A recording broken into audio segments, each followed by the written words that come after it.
Olá, pessoas! Voltamos aqui para mais uma aula de controle de processos. E bem, o tema de hoje ele será um pouco mais complexo comparado àquilo que a gente já está estudando. A gente vai falar primeiro sobre série de Fourier, e da série a gente passa para a transformada de Fourier e, por fim, a transformada de Laplace. Bom, significa que eu vou mostrar para vocês todos os cálculos matemáticos das séries e das transformadas? Não, porque o nosso objetivo é curso técnico. Então, não seria interessante para a gente pegar todos aqueles cálculos elaborados, uma matemática mais complexa, para resolver todos esses valores. Além disso, grande parte das funções já são tabeladas. Isso pode facilitar a nossa vida também. Então, por que eu vou mostrar isso para vocês? Bom, basicamente, tudo que vamos falar no futuro, nas próximas aulas, ele tem uma origem. E essa origem seria séries de Fourier, transformadas de Fourier e transformada de Laplace, principalmente a transformada de Laplace. Bom, significa então que a gente vai passar uma parte bem superficial, eu vou mostrar bem superficialmente todo esse conteúdo, e aí se vocês tiverem interesse, vocês buscam em um livro para saber como funcionam os cálculos, aonde que a gente aplica essas séries e transformadas mais propriamente dita. Bom, o que seria uma série? Vamos começar. Série, na verdade, é muito além daqueles filmes que você assiste no Netflix. Uma série significa que existe uma sequência de números, vários números ordenados, onde eles possuem alguns parâmetros em comum, por exemplo, uma função. E se de repente a gente soma esses números, a gente consegue receber um valor interessante, um resultado que talvez no primeiro momento você não esperava que obtivesse aquele resultado.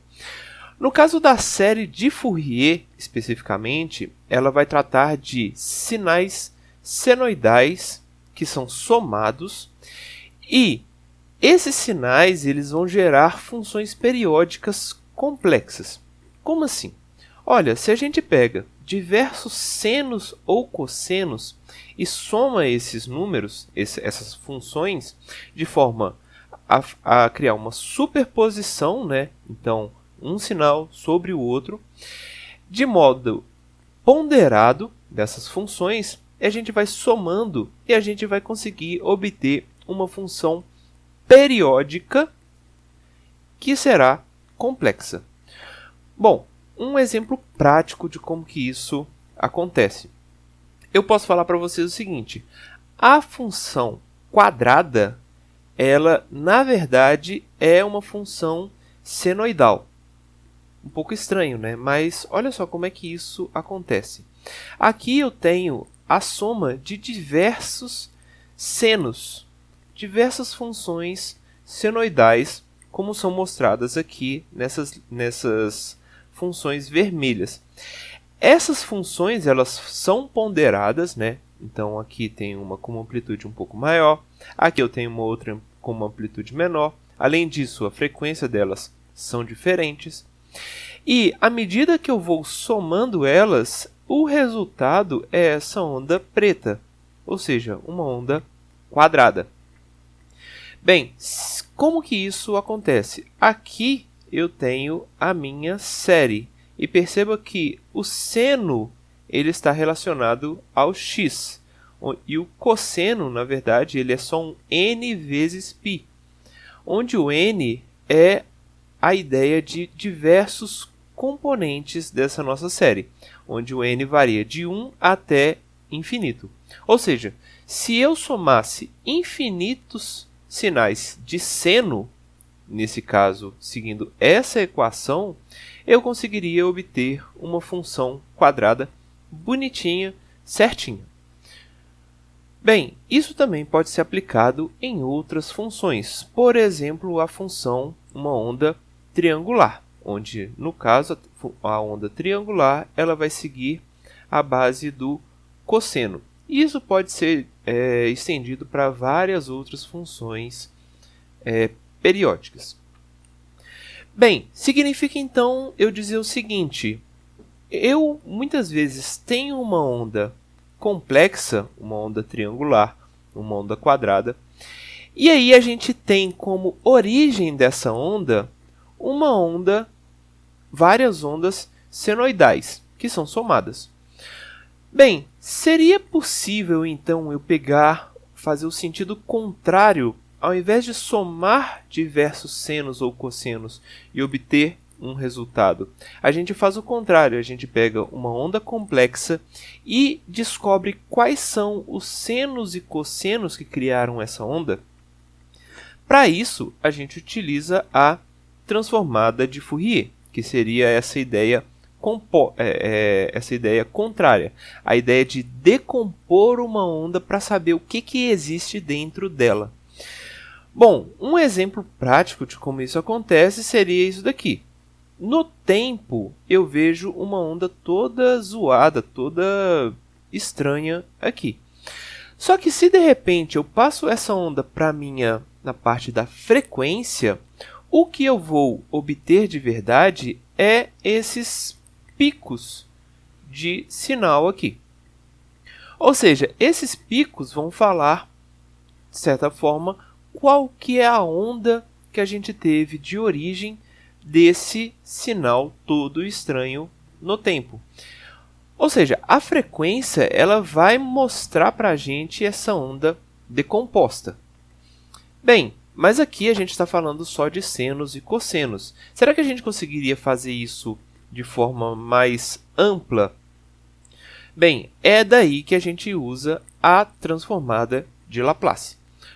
Qual que é a ideia da transformada de Laplace? É expandir isso para, por exemplo, sinais exponenciais complexos. Bom, a gente já chegou a falar um pouquinho sobre sinais exponenciais complexos, que estava em um vídeo anterior. Se você não se lembra, vai lá, corre, pausa o vídeo e vai lá assistir. Bom, o que seria uma onda exponencial complexa e onde que a transformada de Laplace vai nos ajudar nesse caso? Bem, uma onda exponencial complexa, para a transformada de Laplace, que a transformada ela é um pouco mais ampla que a transformada de Fourier, ela vai apresentar para a gente o nosso S. O S aqui será a nossa frequência, uma frequência complexa. Se ela é complexa, ela tem uma parte real, que será esse nosso sigma, e tem uma outra parte imaginária, que será aqui dado pelo J ômega. Bom, esse S, já que ele vai representar uma exponencial complexa, então a gente vai aplicá-lo também na mesma identidade de Euler que a gente mostrou na aula passada. Bom, se a gente aplica esse S na identidade de Euler, a gente teria esse sinal daqui, que é uma onda complexa. Bom, beleza. Mas o que a gente vai fazer com esse S? Basicamente, a transformada de Laplace vai fazer com que o tempo a gente não utilize mais o tempo, a gente não calcule mais o tempo e a gente passe a calcular coisas na frequência. E o que a gente vai obter utilizando a frequência? Basicamente, a transformada de Laplace ela vai mostrar para a gente polinômios como esse daqui. E aí, esse polinômio vai representar alguma coisa que até então estava no tempo. E lá da matemática a gente sabe que se a gente trabalha com polinômio, provavelmente as coisas vão ser mais fáceis para a gente. Por exemplo, qual que é uma ideia principal da utilização de polinômios? Seria, por exemplo, encontrar as raízes desse nosso polinômio. Então, percebam que aqui eu tenho um polinômio no numerador dessa minha divisão e um outro polinômio no denominador dessa minha divisão. Então isso vai nos dar alguns polos e zeros, que é como a gente chama na frequência. Essas raízes da função serão os nossos polos e zeros. Bom, mas para que isso vai servir?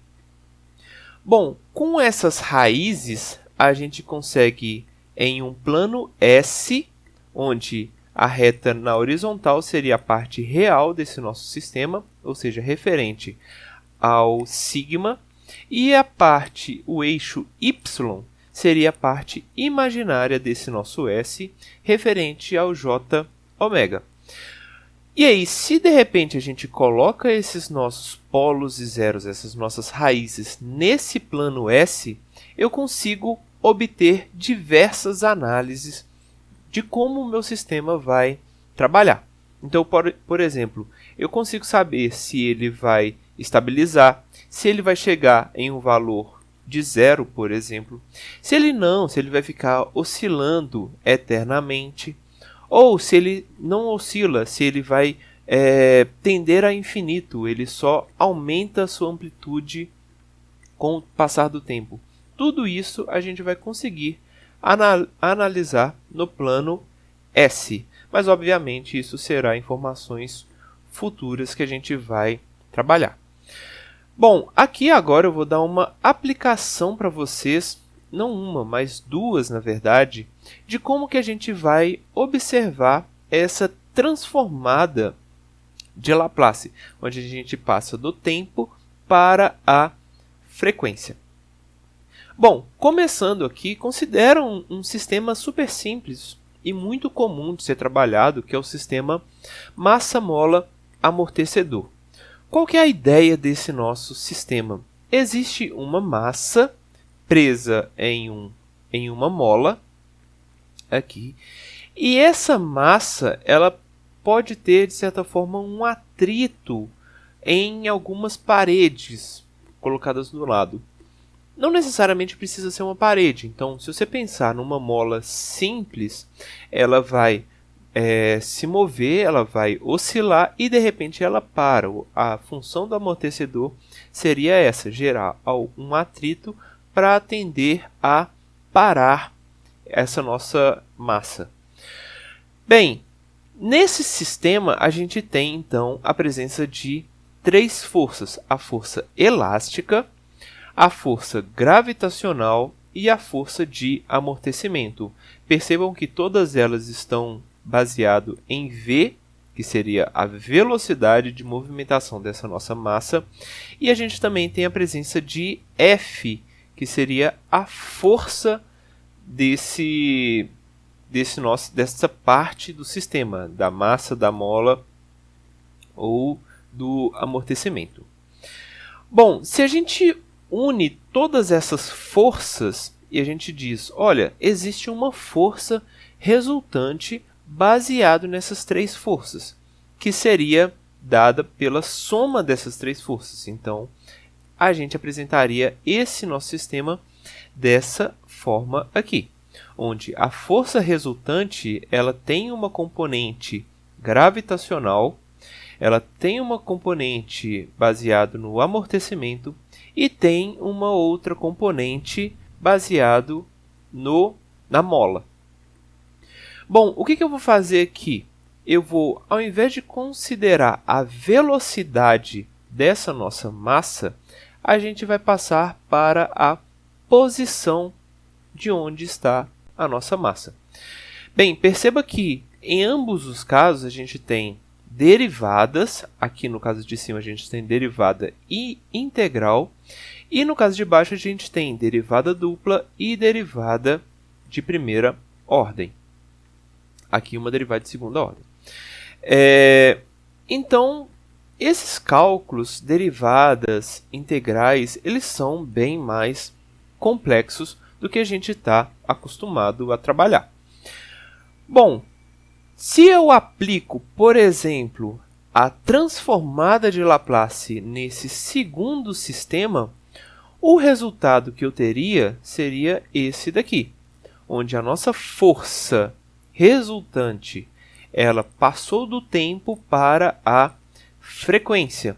E além disso, o resultado que eu obtive é um sistema dado em polinômio.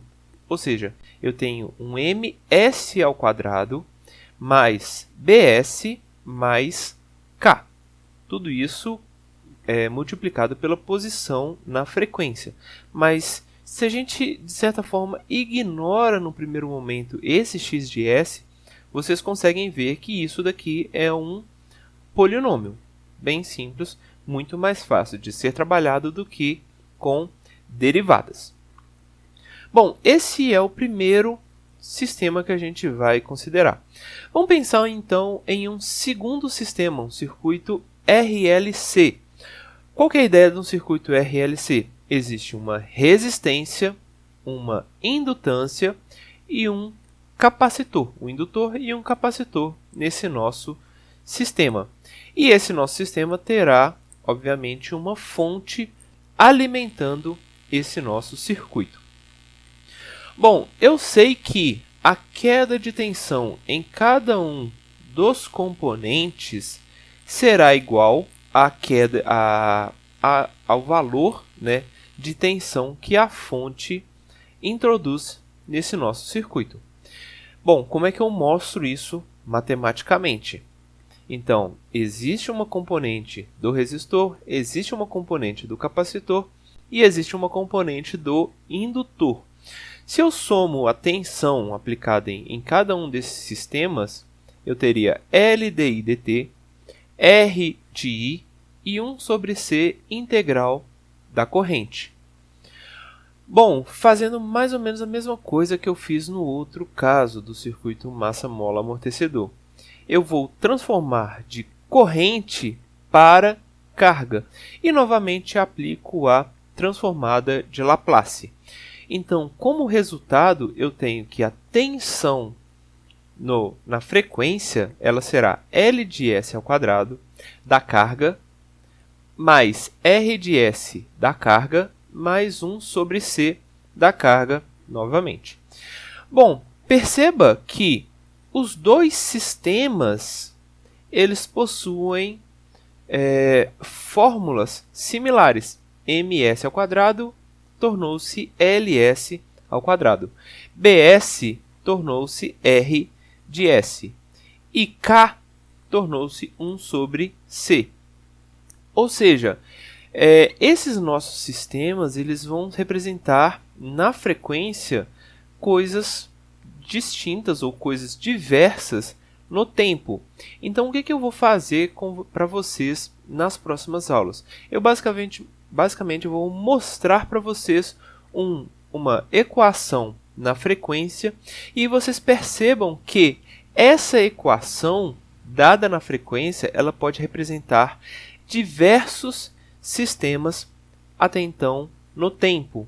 Então, para a gente, nós professores, isso ficará muito mais fácil para vocês entenderem, porque é muito mais fácil simplesmente falar sobre uma função na frequência do que demonstrar todo esse processo de transformação do tempo para a frequência. Além disso, percebam que na frequência os cálculos são muito mais simples, então isso também vai nos ajudar bastante. Bem, uma coisa importante é que nesse caso eu não vou passar exercício para vocês. Por quê? Novamente, aqui o foco é a parte mais técnica do controle. E se eu fosse passar um exercício, a gente teria que desenvolver a parte matemática, essa parte um pouco mais complexa para a gente. Bem, já que o nosso foco não é esse, mas caso vocês tenham interesse em aprofundar um pouco mais nesse estudo de transformadas e séries, vocês sempre podem buscar pelos livros, as bibliografias de controle, que lá eles vão ensinar como fazem esses cálculos, como que acontece todo o processo de transformação. Bem, é isso e até a próxima.